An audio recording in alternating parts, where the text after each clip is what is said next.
Chapter 37, World Congress 666. It was June 14th, a day never to be forgotten. This date, conveners of the World Congress 666 were determined would go down in history as the day of the key event that laid the foundation for a new age of unbroken world peace and economic and ecological wholeness. They were confident also that it would always be remembered and cherished as the day that the planet was rescued from an almost certain holocaust. For residents of an area famous for its fog, it would certainly be remembered as one of the most beautiful June days in history. The unusual weather provided the dignitaries from all over the world flying into San Francisco's International Airport a crystal clear and sweeping view from the Pacific Ocean and Golden Gate Bridge, over Nob Hill and the skyscrapers along Market Street, across the Oakland Bay Bridge to Berkeley, and on into the Walnut Creek area, over which Mount Diablo could be seen towering in the distance like some brooding giant. To regular commuters that Friday morning, there was nothing unusual in the number of foreigners at the San Francisco airport, many in native dress from robes to turbans. But to the discriminating eye, the quality was quite remarkable. One would have to go back to the April 1945 San Francisco conference that birthed the United Nations to find a time when a comparable number of international leaders had converged upon this part of the world. And even then, the comparison failed. In 1945, only about 50 nations had been represented. On this date, high-level dignitaries from more than 120 nations poured into the Bay Area. From the airport, however, these international representatives did not proceed north into the metropolitan district, but south in a steady stream of limousines whose destination was a certain secluded and, until recently, unknown CIA installation in the redwoods west of Palo Alto.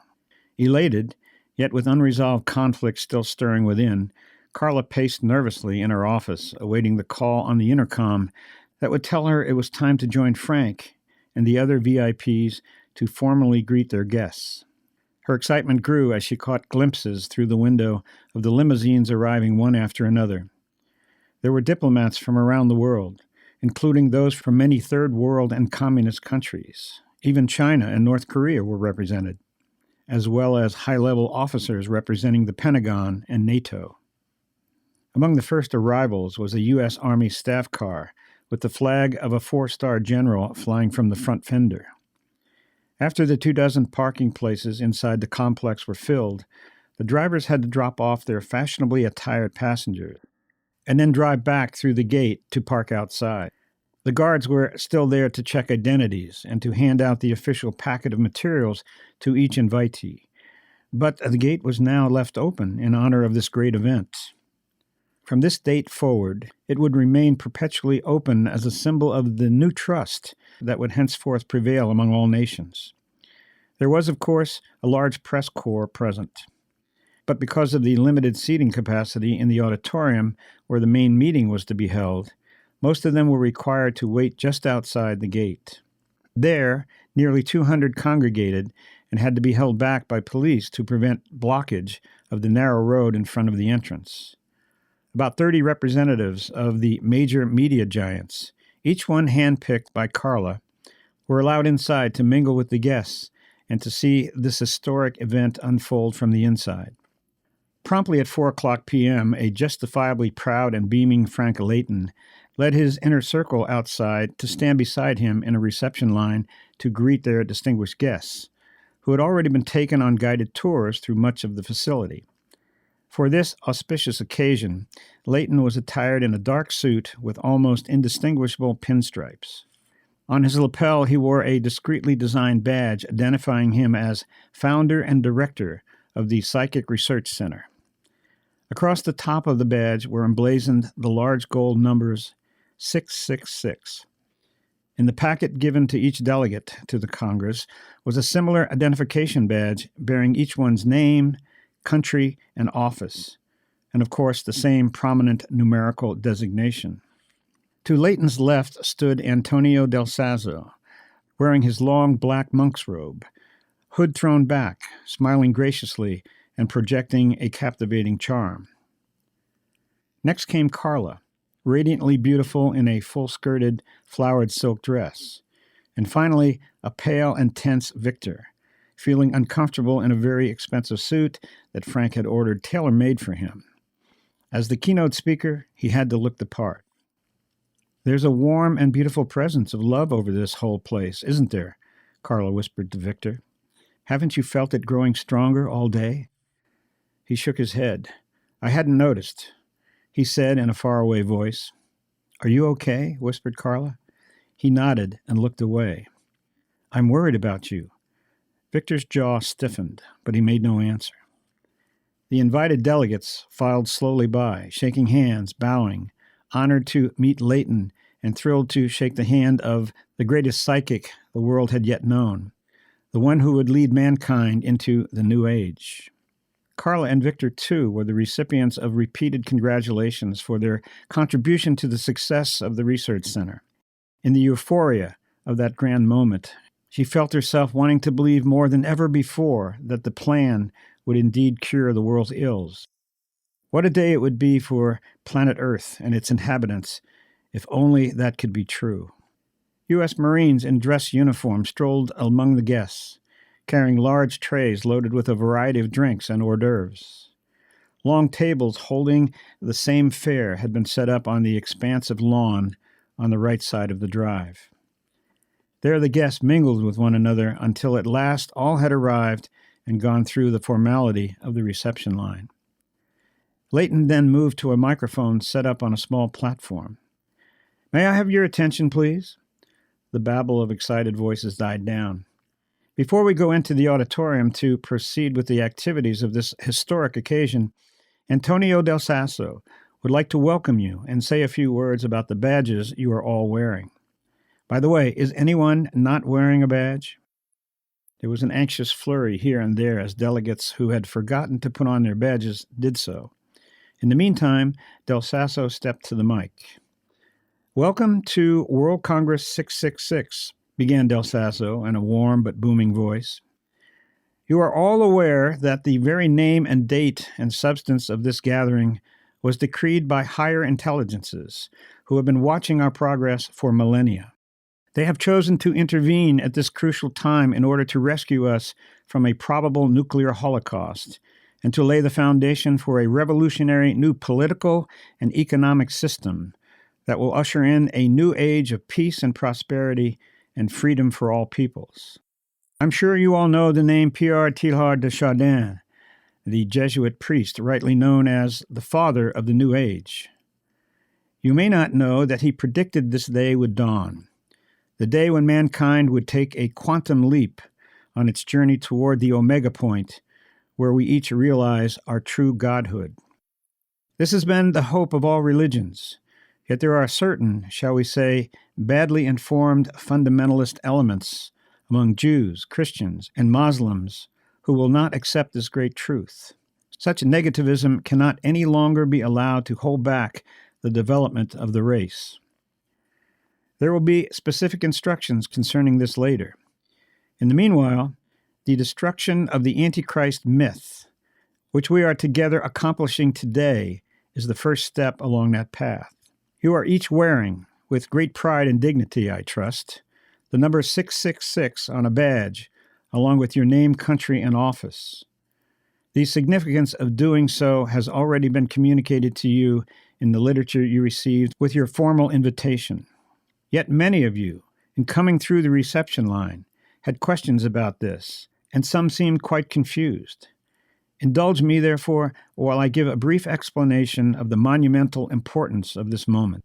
Those of you coming from the East may not realize it, but the Western world has lived for centuries under the haunting fear of a coming Antichrist taking over this planet and requiring every inhabitant to wear the number 666 on pain of death.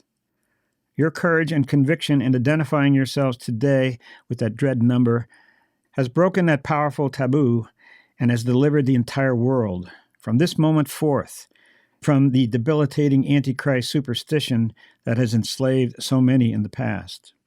The world can now break free from the negative ideas of sin and redemption and the demeaning delusion that man is dependent upon some mythical god. Your brave example will be followed by men and women of goodwill everywhere, who will identify themselves with the new order by wearing a similar badge. So I congratulate you on the role you are playing today. Let us all drink a toast to each other and to the glorious freedom from the destructive religious beliefs that have for too long strangled progress and fostered intolerance. The applause was followed by good-natured banter and the clinking of glasses. Carla felt someone tap her on the shoulder and turned around to look into the smiling face of George Conklin. He raised his glass to touch hers and with a wink said, "Here's to the peaceful use of psychic power." "Coming from you, George," she laughed as she raised her glass to touch his again. "That's the biggest compliment I've ever gotten." "I really mean it," he said. "Thanks for getting me inside. There's an incredible presence of love in here. I felt it the moment I came through the gate, and it's growing stronger." "Beautiful, George. Isn't it fantastic?" "You know, I'm not given to superlatives, but this is really uplifting. I've never felt anything like it." "You can't imagine what you're going to see this afternoon," added Carla. "You're a tough nut to crack, but believe me, you're going to be completely boggled and converted. There won't be any doubts after today." She turned to touch glasses with others of different complexions, dress, and culture. As the guests toasted the new era of peace each was convinced was dawning. Swept along as on the crest of a wave of overwhelming love and ecstatic optimism that had all but submerged the conflicts still stirring within her, Carla found herself touching her badge with pride. It was such an honor to shake hands with and hug and exchange sincere expressions of brotherhood and sisterhood with these men and women of world renown, each there on behalf of the scores of countries that had sent representatives. It was like getting a sneak preview of the new world, soon to be realized through their joint commitment to the plan. She had lost sight of Victor and wondered whether he had been similarly stirred. Do the Archons know whatever it is that he has up his sleeve? Will it be detrimental to the plan? If so, what will they do to stop him? Should I tell Frank that Victor has a plan of his own? Wouldn't it be for Victor's own good as well as for the good of the whole world? Carla sensed that someone was staring at her. She looked up into the eyes of Antonio del Sazzo, who was now moving slowly through the crowd a few feet from her. He was smiling. She returned his smile and blew a kiss in his direction. Frank stepped to the microphone again. "We will go inside in a few minutes, and there you will all witness for yourselves the awesome capabilities that reside in Antonio del Sazzo, who's mingling among you right now to give you an opportunity to converse with him personally.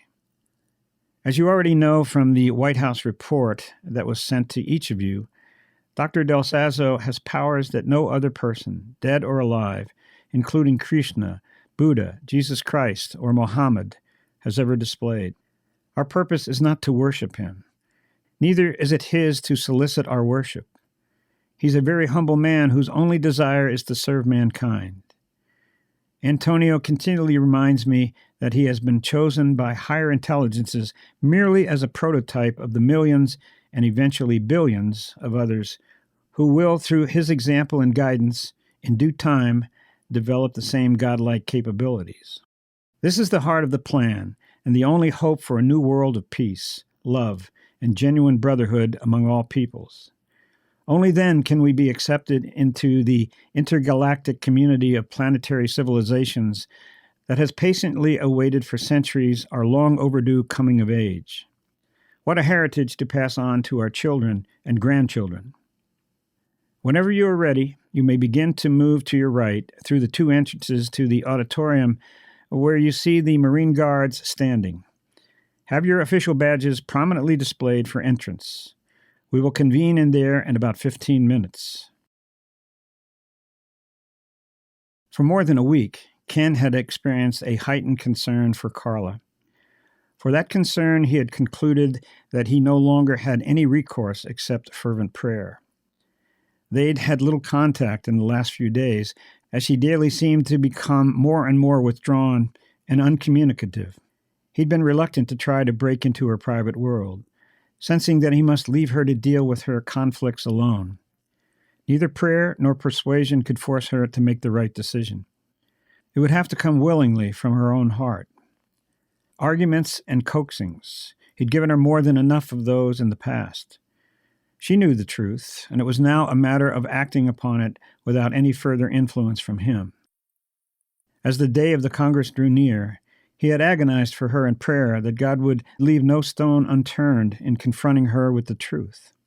She had shown him her badge at breakfast on the morning of the 13th, making light of the large 666, and he had been appalled.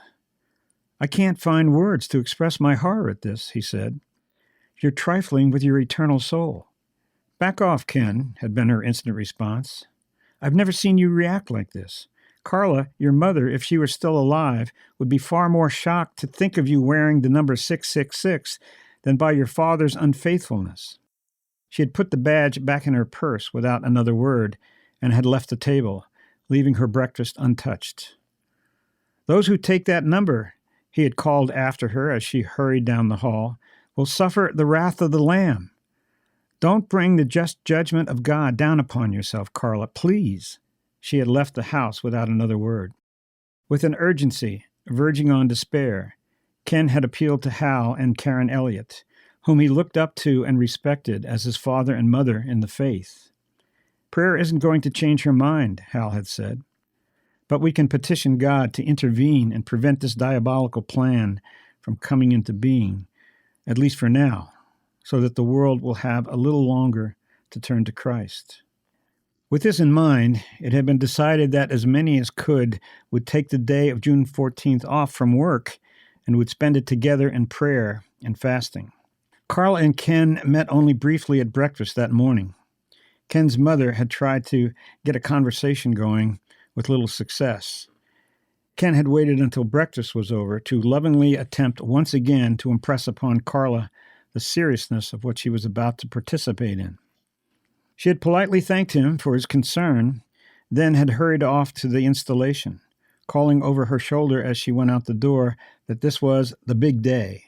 A few minutes later, Ken and his mother had driven over to the Elliott's house for what was to be a big day for them as well. It was a solemn gathering of about 20 who met together in the familiar living room. "I'm convinced that this is the greatest challenge we have ever faced as a group," said Elliott as they prepared to pray. "As you all know, this is the long-awaited day when the attempt will be made by Frank and Del Sasso to persuade delegates from around the world to turn their countries over to the archons. I think you're all familiar with the fact that archon is the Greek word in Ephesians for principalities in the King James, the demons that Paul identified as directing the evil powers of darkness over this earth. The delegates, of course, don't realize it, but to embrace the archon's plan is tantamount to turning the world over to the Antichrist. They are even being persuaded to wear the number 666 in order to mock the prophecy warning against this in Revelation chapter 13. I believe there's a great spiritual battle being waged in the heavenlies right now, and our prayers could play a significant part in its outcome. Of course, if this is God's time to allow Satan to take over, then our prayers will not change that. Somehow, I can't believe that time has come yet. If it had, I'm convinced we would already have been raptured out of here, and that obviously hasn't happened. Let's pray that Satan's purposes will be frustrated, that the plan will not take shape yet, that there will be at least a little more time left for the gospel to be preached, and for many more to come to Christ before it's forever too late. And please pray 2 specific things for Carla, Ken added, that her eyes will be opened completely, and she will have the courage to turn from evil to Christ, and that she will be kept in physical safety. That whole scene out there is a powder keg. Almost anything could happen. And pray the same for Viktor Koryev, the Russian, as well. And for Frank, and for the delegates from these many countries, that they will have their eyes opened also and be delivered from the lies and persuasive influence of seducing spirits. So it was that while Frank, his team, and a vast assemblage of world leaders savored their moment of destiny out at the installation, a humble group of suppliants was kneeling in prayer that these same high hopes might not come to fruition. While the delegates proceeded through the outside doors, Carla and the other staff members, who were to be seated on the platform, entered through the front lobby. Turning to their left along the corridor past Layton's office, then to the right past the main lab where Carla and Victor had first seen Del Sasso demonstrate his powers, they branched left again down a narrow passageway that led them onto the stage by a back entrance. Joining Layton, Del Sasso, Victor, and Carla in special seats on the platform behind the podium were Mike Bradford, head of security, his assistant, Layton's personal secretary, and former Caltech professor Dr. Chris Burton, who had recently arrived to take over as head of the labs in place of Kay Morris. From her place of honor on the platform, Carla watched in fascination as the representatives from more than 120 countries hurried to claim the front rows in the small 250-seat auditorium. These sophisticated personages, many of them world-renowned, seemed as eager and excited as children, jostling their way into a Saturday movie matinee. To think that the President of the United States had been deluged with requests from around the world from ambassadors, members of Parliament, senators, and congressmen to attend, and that thousands had been turned away for lack of space. Such an outpouring of acceptance and support at this early stage, even before the full story had been told to the world, had had a telling effect upon Carla's own thinking. In fact, it had been one of the key influences during the past 2 weeks in easing her doubts and renewing her commitment to the plan. An army of sound and electronic technicians to supplement their own staff had been brought in and could be seen at their posts throughout the auditorium on video machines and in the sound and recording booths. Then there was the rewiring that had been done to put earphones at every seat for simultaneous translation in 20 languages by the 40 translators who had been brought in, some from other countries.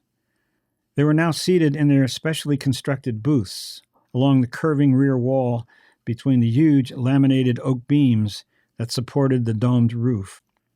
And behind her, looming up to the sloping ceiling from its base on the platform, was the newly installed giant curved television screen. For Carla, it was awesome to see it all laid out before her now and to remember the events that had brought her to this incredible point in time.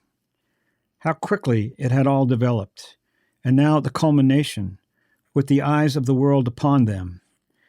And to think that it had all begun because she just happened to have a car in the right place at the right time in Paris to rescue Victor Koryev, the man sitting beside her at this very moment, the man who was to give the keynote address to this august gathering.